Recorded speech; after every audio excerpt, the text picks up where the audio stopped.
Old things have passed away.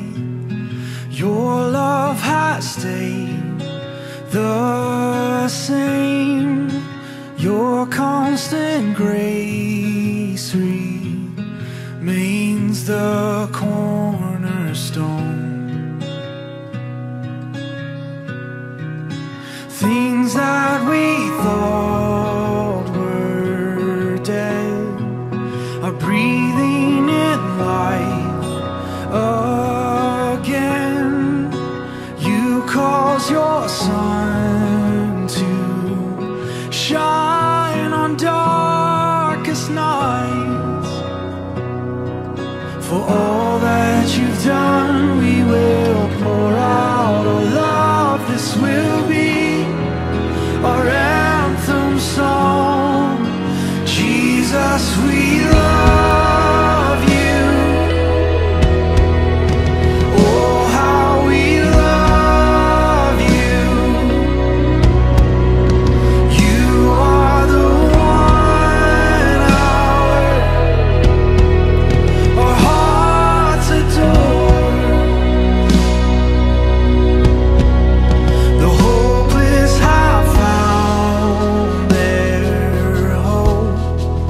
The orphans now have a home. All that was lost has found its place in you. You lift our weary head. You make us strong instead. You took these rags and made us beautiful.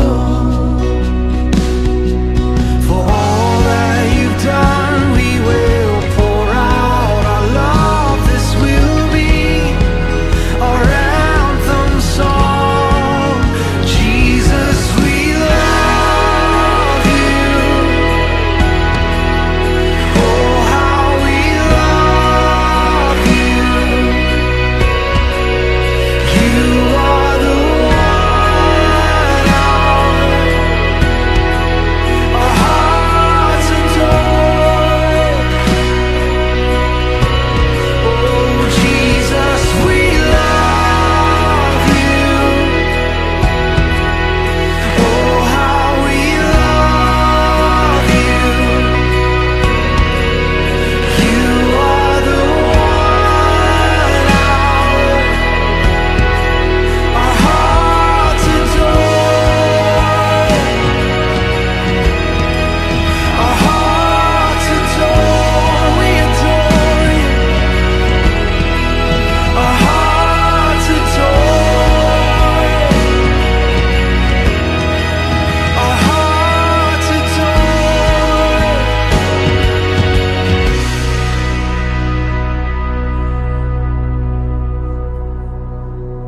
Our affection, our devotion poured out on the feet of Jesus. Our affection, our devotion poured out on the feet of Jesus. Our affection, our devotion poured out on the feet of Jesus. Our affection, our devotion poured out on the feet of Jesus. We love you.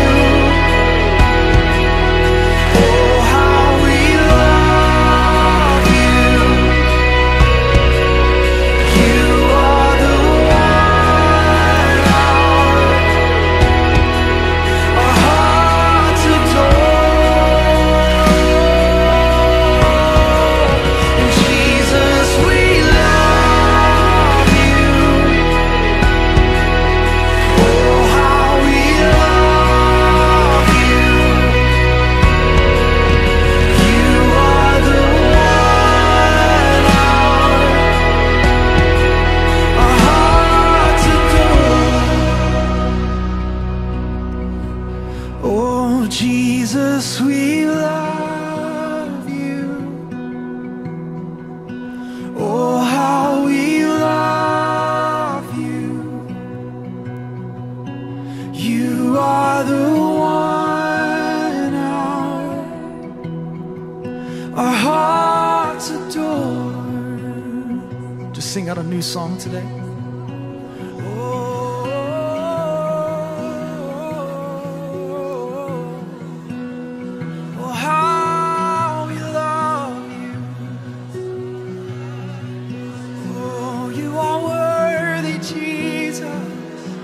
Of our love, our adoration, we love you, God. Oh, lift your voice. Oh,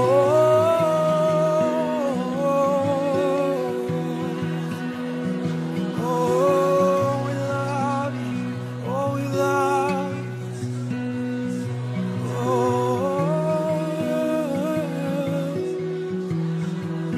Oh, how we love. Sing Jesus. Oh, Jesus, we love you. Oh, how we love you.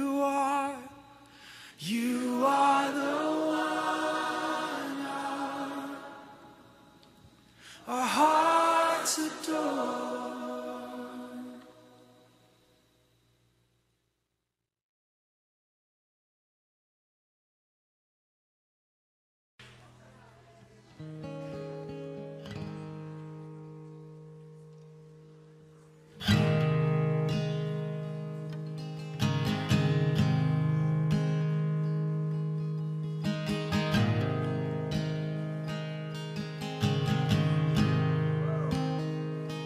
I love you, Lord.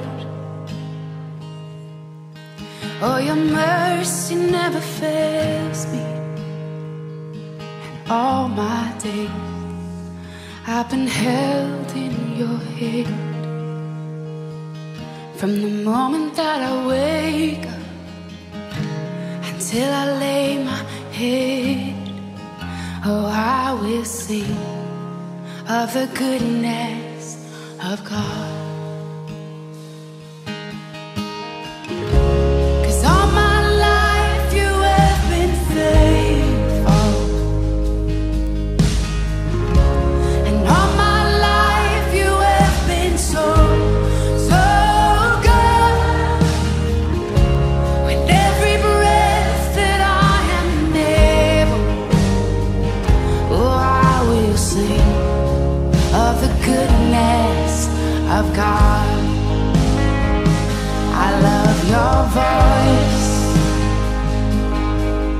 You will lead me through the fire, and in darkest night you were close like no other. I've known you as a father, I've known you as a friend, and I have lived in the goodness of God, yeah. And all my life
Selamat malam Bapak Ibu yang terkasih di dalam Tuhan Yesus Kristus. Shalom. Kembali lagi bersama dengan Oase di episode ke-111.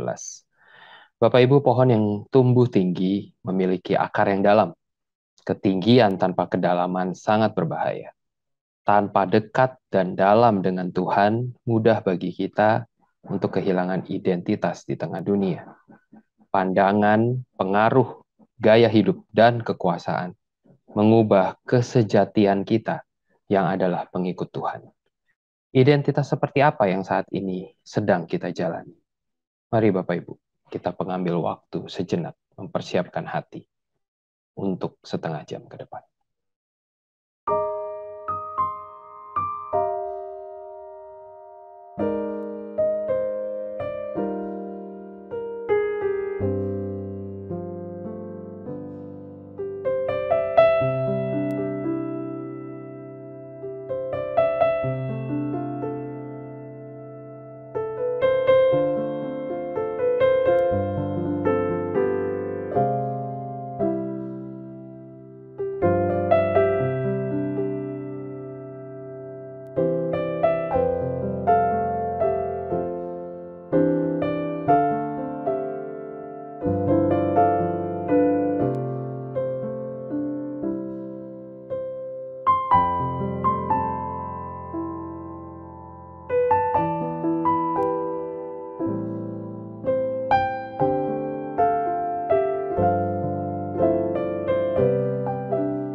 Ya Tuhan, terima kasih, kami bersyukur karena berkat yang Kau berikan sepanjang hari.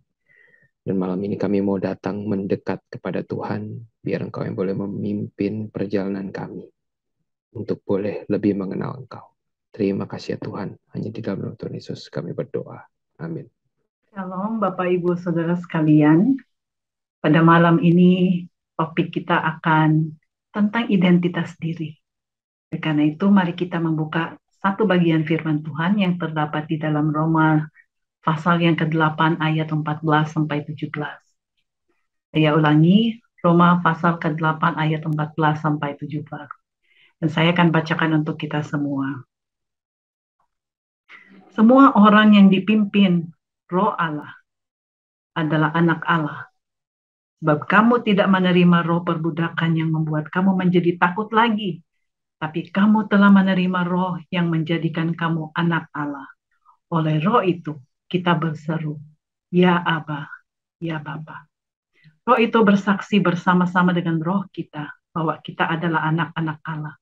Dan jika kita adalah anak Allah, maka kita juga adalah ahli waris, maksudnya orang-orang yang berhak menerima janji-janji Allah, yang akan menerimanya bersama-sama dengan Kristus. Yaitu jika kita menderita bersama-sama dengan Dia, supaya kita juga dipermuliakan bersama-sama dengan Dia. Demikian jauh pembacaan firman Tuhan. Sebelum kita melanjutkan, mari kita berdoa terlebih dahulu. Bapa, kami berterima kasih karena Engkau adalah baik.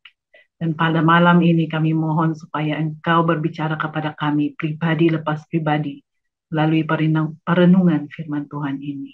Terima kasih ya Tuhan. Di dalam nama Tuhan Yesus kami berdoa dan memohonnya. Amin. Saya ingin memulai dengan satu pertanyaan malam ini. Dan pertanyaannya adalah, siapakah Anda? Bayangkan jika Tuhan datang kepada Anda dan menanyakan hal itu kepada Anda. Bagaimanakah jawaban saudara? Bagaimanakah saudara melihat diri Anda? Apa yang menggambarkan diri saudara?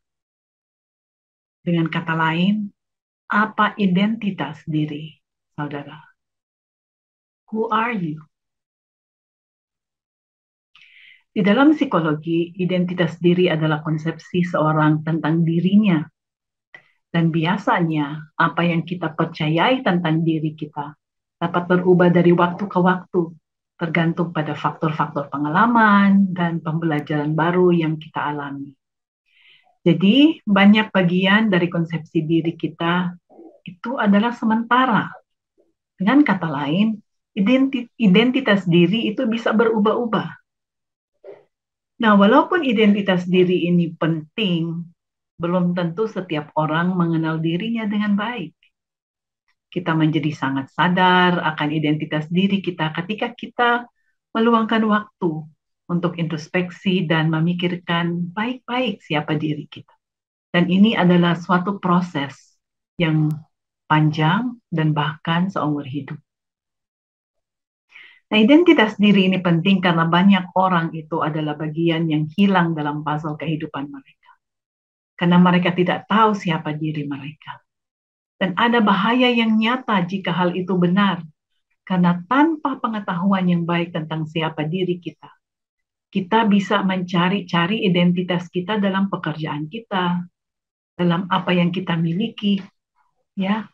Dan kebanyakan waktu, saya juga pernah melakukannya, yaitu kita menarik identitas diri dan harga diri kita dari apa yang kita kerjakan, ya, misalnya dari pekerjaan kita atau usaha kita. Dan bahkan kita tidak menyadari bahwa kita mengukur keberhargaan kita dari itu ya, pekerjaan dan usaha kita. Itulah mengapa ketika kita tidak mempunyai pekerjaan atau di PHK, itu dapat menghancurkan kita karena banyak perasaan tentang diri kita dasari atas pekerjaan kita, atas usaha kita. Nah, jika bukan pekerjaan atau usaha, kita mendasari identitas dan keberhargaan kita dalam bidang yang lain seperti olahraga, melalui pendidikan kita atau pencapaian kita, melalui kemampuan kita, misalnya kemampuan dalam musik. Identitas kita juga dapat didasari atas berbagai kemampuan dan pencapaian-pencapaian, keberhasilan kita, misalnya profesi kita, apa yang kita miliki, luas rumah kita, perumahan di mana kita tinggal, merek yang kita pakai, atau teman-teman dan kerabat kita, dan sebagainya. Kita juga dapat mendasari identitas kita dengan apa atau siapa yang kita idolakan. Misalnya anak-anak remaja sekarang mengidentikan dirinya sebagai NCT Army. Itulah nama pada para penggemar NCT, sebuah boy band dari Korea Selatan. Identitas diri saya sebelum saya sungguh-sungguh mengenal diri saya dan mengenal siapa saya di dalam Tuhan. Berdasarkan pada semua hal yang eksternal. Misalnya saya bangga sekali dikenal termasuk 3 besar sejak SD sampai SMA. Memperoleh nilai 99% dalam ujian nasional untuk masuk universitas. Mendapat beasiswa penuh waktu kuliah, pekerjaan yang baik dan meningkat. Dan semua itu membuat saya berharga sekali karena orang tua dan nenek saya membanggakan saya dengan demikian kepada orang lain. Tetapi Bapak Ibu Saudara sekalian, identitas ini palsu. Ini adalah diri yang palsu, yang berdasarkan pada pencapaian dan usaha saya. Bukan karena siapa diri saya, tetapi apa yang saya miliki dan apa yang saya capai. Dalam pengalaman konseling juga saya melihat banyak yang seperti itu. Ketika saya meminta mereka untuk menceritakan tentang diri mereka, banyak yang bingung bagaimana mereka menjawabnya. Dan ketika mereka menjawab semua berdasarkan hal-hal eksternal juga, kira-kira mengapa ya kita lakukan itu? Mengapa kita mencari identitas di tempat-tempat atau sumber-sumber yang salah? Saya pikir jawabannya adalah ada sesuatu di dalam psikis setiap kita yang membuat kita berpikir bahwa kita bagaimanapun juga tidak cukup. We believe that somehow we are not enough. Dan kita tidak cukup sebagaimana adanya. Dan perasaan tidak aman yang demikian ada di dalam setiap orang. Bahkan dalam orang yang paling kelihatan percaya diri. Kita sulit mengasihi dan menerima diri kita. Dan kita bingung jika ada orang yang mengasihi dan menerima kita. Dan kita memiliki persepsi yang sangat salah tentang Tuhan yang begitu dalam mengasihi kita. Ini adalah umum bagi semua umat manusia dan itu mengalir dari Adam. Ketika iblis mengatakan kepada Adam dan Hawa, makanlah buah ini dan kamu akan menjadi seperti Allah. Saya rasa pesan iblis sesungguhnya adalah, you are not enough. Masih ada yang kurang dengan diri Anda. Anda tidak komplit. Sehingga Anda perlu berusaha untuk menjadi lebih lagi. Ambillah buah itu. Makanlah dan jadilah seperti Allah. Apakah saudara pernah merasakan bahwa Anda tidak cukup? Masih ada yang kurang dengan diri Anda. Anda harus menjadi lebih lagi. Itu adalah luka adamik, hasil dari serangan iblis terhadap identitas kita sebagai anak-anak Allah. Dia juga menyerang identitas Allah Bapa, ya. Sekali-kali kamu tidak akan mati, dia katakan. Tapi Allah mengetahui bahwa pada waktu kamu memakannya, matamu akan terbuka. Dengan kata lain, Allah itu pembohong. Yang berarti Anda tidak memiliki Bapa yang baik. Allah Bapa sedang menghalangi Anda untuk memperoleh sesuatu. Wah, sekali lagi pesannya adalah Anda tidak cukup dan Allah bukan Bapa yang baik. Ketika mereka mempercayai kebohongan-kebohongan iblis itu, mereka segera kehilangan identitas mereka yang sesungguhnya. Saya memperhatikan bahwa setiap serangan terhadap identitas kita sebagai anak Tuhan selalu diikuti dengan ajakan untuk berdosa. Sehingga Adam dan Hawa meraih apa yang mereka pikir akan memenuhi rasa kurang mereka itu dengan ketidaktaatan kepada Allah. Karena berpikir mereka tidak cukup baik. Jika Anda tidak tahu bahwa Anda dikasihi, Anda akan meninggikan diri. Jika Anda tidak percaya pada Bapa, Anda akan berpaling darinya dan melakukan apa yang Anda inginkan. Dan dengan cara seperti ini, manusia menjadi terpisah dari Tuhan. Berapa seringkah kita mengalami jalan ini atau menepaki jalan ini? Berpikir bahwa kita tidak cukup baik, ingin meraih lebih lagi, untuk merasa lebih baik. Tapi dengan melakukan hal ini kita mengecilkan diri kita karena kita membuka pintu pada cara hidup seorang budak. Firman Tuhan tadi berkata, Anda bukan lagi seorang budak. Tapi dengan cara kita sendiri, kita membuka pintu kembali menjadi status seorang budak. Perbudakan adalah natur dari hati yang terpisah dari Allah. Dan natur dari perbudakan adalah bahwa budak-budak memiliki tuan, bukan bapa. Budak tidak memiliki harga berdasarkan dirinya, tetapi atas dasar apa yang dia bisa lakukan. Jadi mereka yang memiliki mindset budak, menghabiskan hidupnya dengan berusaha, dengan bekerja, dan terus takut bahwa apa yang mereka lakukan tidak cukup sesuai upah. Kapan saja kita berusaha demi keberhargaan diri kita, kita berperilaku seperti budak, Bapak Ibu Saudara sekalian. Terlalu takut terhadap konsekuensi bahwa kita tidak cukup baik, atau kita harus bekerja dengan baik, berusaha dengan baik. Dan inilah basis semua sistem di dunia, performance. Kita dinilai karena performance kita atau pencapaian kita. Untuk apa? Karena kita mendasari keberhargaan kita pada apa yang kita perbuat dan apa yang kita miliki. Dan kita takut dinilai not good enough, tidak cukup baik. Nah, mindset seperti ini dapat terbawa dalam kehidupan Kristen kita juga. Kita berelasi dengan Tuhan sebagai Tuhan dan bukan Bapa. Bekerja untuknya dan bukan melayaninya. Takut bahwa kita tidak cukup baik. Relasi yang berdasarkan rasa takut, bukan kasih. Inilah yang terjadi ketika kita kehilangan identitas diri kita. Dan identitas kita yang Bapa ingin restorasi adalah itu. Dia ingin anak-anaknya kembali kepadanya. Dia ingin mengembalikan kepada anak-anaknya mahkota yang hilang dari Adam. Itulah mengapa ia mengutus Yesus Kristus ke dunia. Penyaliban adalah hukuman untuk budak-budak.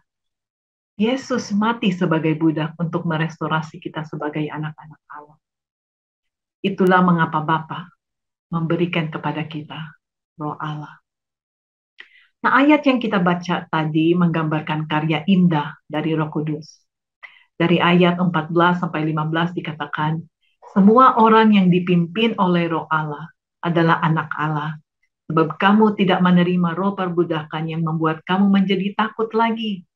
Tapi kamu telah menerima roh yang menjadikan kamu anak Allah. Kita sering berpikir bahwa karya Roh Kudus adalah menyadarkan kita akan dosa kita. Dan itu benar. Tapi kita juga melihat karya Roh Kudus melalui karunia dan buah roh. Namun karya Roh Kudus juga bekerja untuk memberitahukan kepada kita siapa diri kita yang sebenarnya. Roh Kudus menyoroti identitas diri kita yang sebenarnya. Apa identitas diri kita? Siapakah kita? Roh itu bersaksi bersama-sama dengan roh kita bahwa kita adalah anak-anak Allah. Kita adalah anak-anak yang sangat dikasihi Bapa. Fondasi dari identitas kita adalah sebagai anak Allah, dan itu adalah anugerah besar, terbesar yang Bapa dapat berikan kepada kita. Pengangkatan kita sebagai anak-anak Allah adalah karya Allah yang luar biasa bagi kita, Bapak Ibu Saudara sekalian. Sebagaimana Rasul Yohanes katakan, lihatlah betapa besarnya kasih yang dikaruniakan Bapa kepada kita, sehingga kita disebut anak-anak Allah. Dan memang kita adalah anak-anak Allah. Dalam bahasa Inggris, kata yang digunakan untuk betapa besarnya kasih yang dikaruniakan adalah how lavish is the love of God. Nah, kata lavish itu berarti melimpahkan dengan boros atau leluasa. Melimpahkan dengan begitu banyak kepada kita. Kita sesungguhnya adalah anak-anak yang sangat amat dikasihi Bapa. Dan Ia berkenan kepada kita.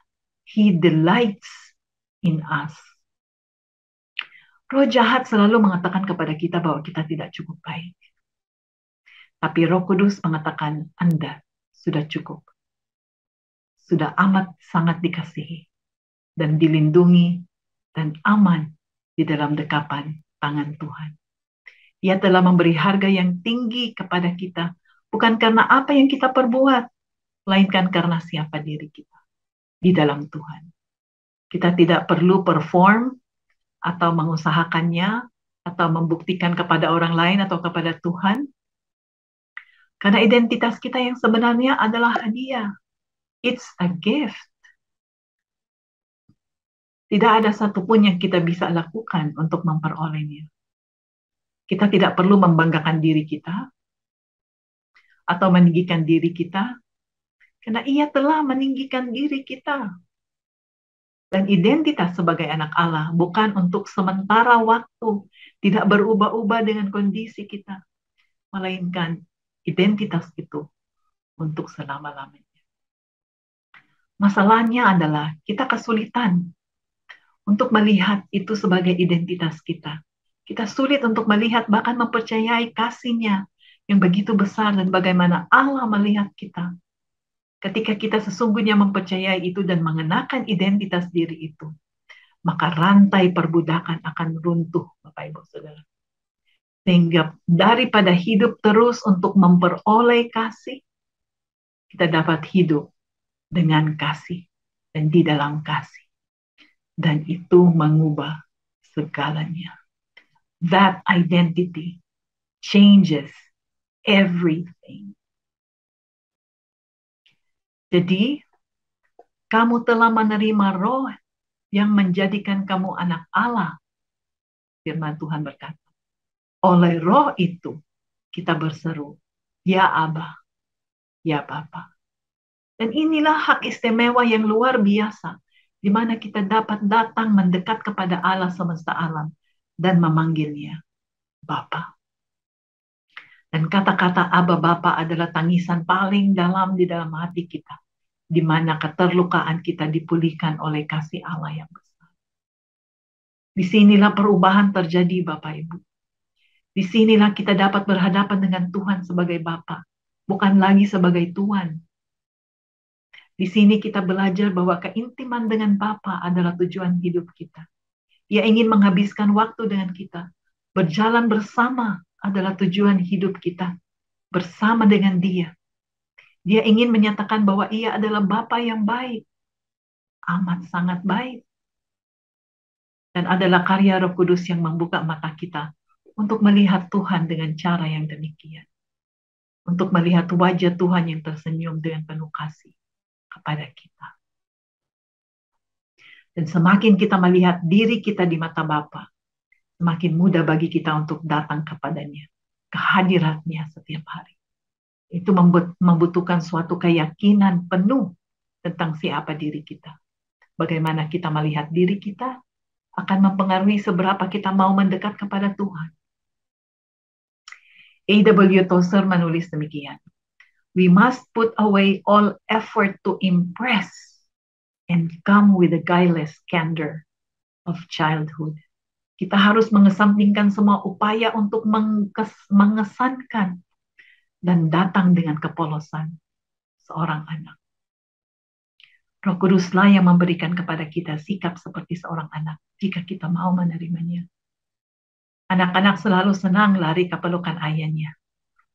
Jadi sikap anak juga menyadarkan kita tentang kebutuhan yang dalam pada Bapa kita. Ketika anak menjauh dari Bapa, dia tidak bisa hidup sendiri. Anak-anak senang memegang tangan Bapa yang selalu siap menjadi pemimpin, menjaga, dan memegang tangan.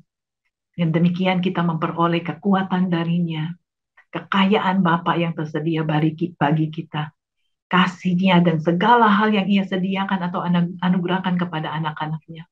Kita memperoleh dengan mendekat, memegang tangan Bapa. Menjadi anak juga adalah tempat di mana kita mengalami kerendahan hati dan kesederhanaan. Ya, mengakui ketergantungan kita kepadanya.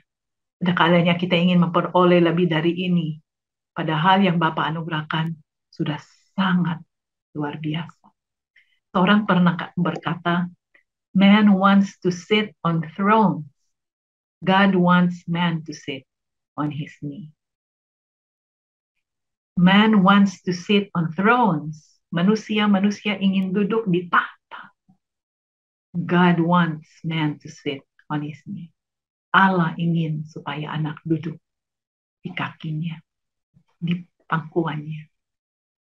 Dan ketika kita duduk di kaki Tuhan, itu memposisikan kita untuk menerima berkat-Nya. Adalah anak-anak di mana Yesus meletakkan tangannya di atas mereka dan memberkati mereka.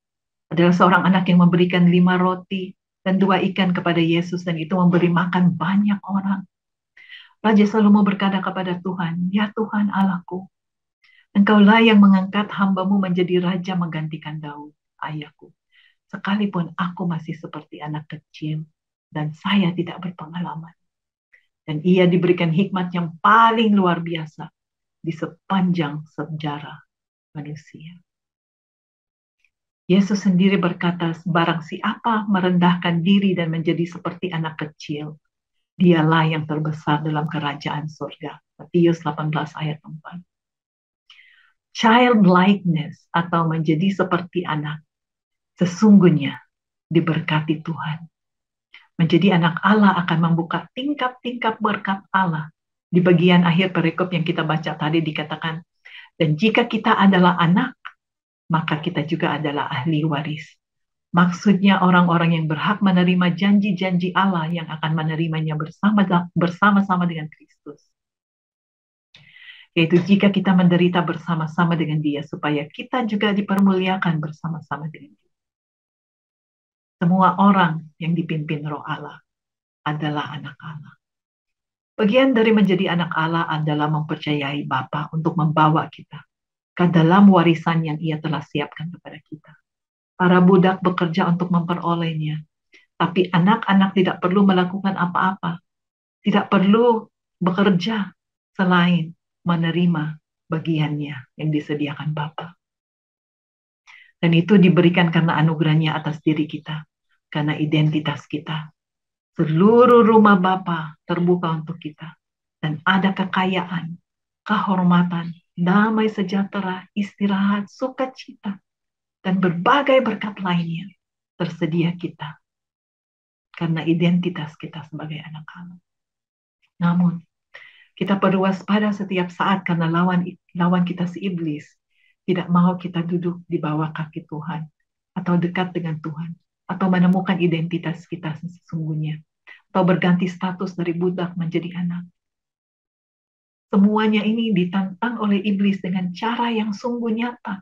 Setiap hari kita mengalami godaan-godaan itu untuk berlepas dari identitas kita sebagai anak-anak Tuhan. Akan ada peperangan rohani, Bapak, Ibu, Saudara sekalian. Identitas kita akan diuji. Kita akan diperhadapkan dengan keadaan dan mendengar suara, "You are not enough." Bapak Anda tidak baik. Jadi, pergilah ke dunia dan carilah identitasmu, karena di dunia tersedia semuanya. Itu adalah godaan terbesar bagi kita. Tapi oposisi seperti ini memberikan kepada kita kesempatan untuk terus masuk ke dalam kebenaran tentang siapa kita di dalam Allah dan pada dekapan Bapa. Dan di dalam bertahan ada kemuliaan yang Bapa sediakan.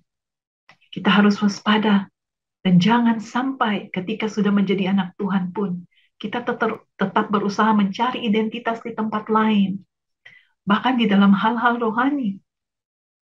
Itu tidak perlu. Kita sudah amat dikasihi apa adanya.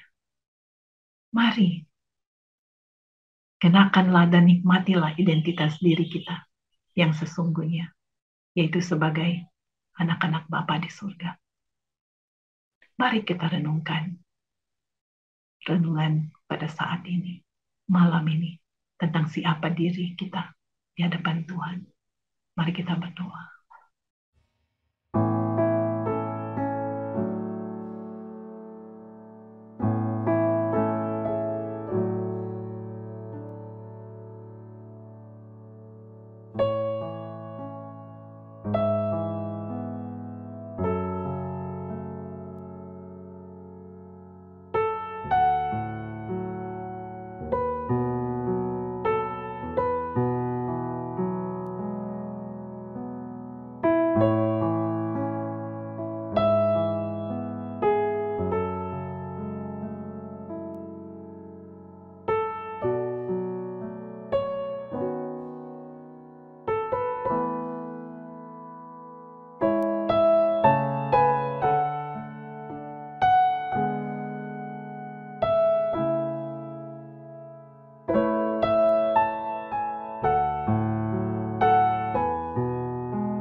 Bapa di surga,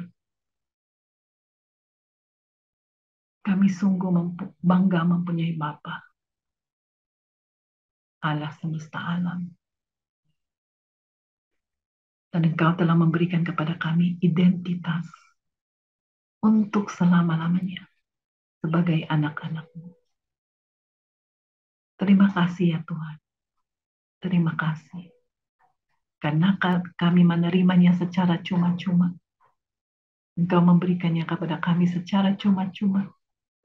Kami tidak harus berbuat apa-apa. Karena kami sudah diangkat untuk menjadi anak-anak-Mu. Tolong kami untuk menikmati identitas itu. Relasi bersama dengan Engkau. Setiap saat dalam kehidupan kami. Terima kasih ya Tuhan. Di dalam nama Tuhan Yesus kami berdoa dan mengucap syukur. Amin. Pelayanan Oase adalah pelayanan mingguan. Bapak Ibu silakan mengikuti Oase melalui YouTube. Men-subscribe YouTube channel SMC untuk mendapatkan reminder setiap minggu malam. Bagi Bapak Ibu yang terpanggil untuk memberikan persembahan bagi pelayanan SMC, silakan Bapak Ibu boleh memberikan persembahan melalui transfer rekening bank, atau Bapak Ibu boleh men-scan QR Code yang ada di layar. Demikian pelayanan Oase pada malam ini. Mari kita mengenal Allah lebih dekat hari ini dibandingkan hari kemarin. Tuhan Yesus memberkati. The Lord bless you and keep you. Make His face shine upon you and be gracious to you. The Lord turn His face toward you and give you peace.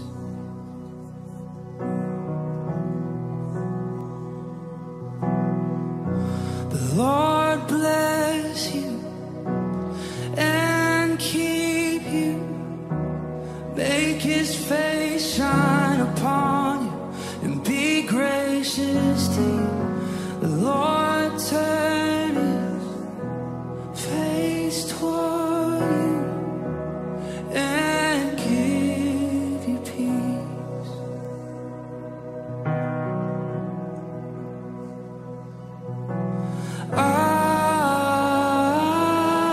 Amen. Amen. Amen.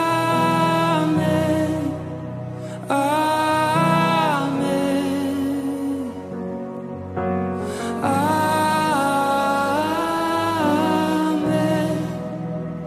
Amen.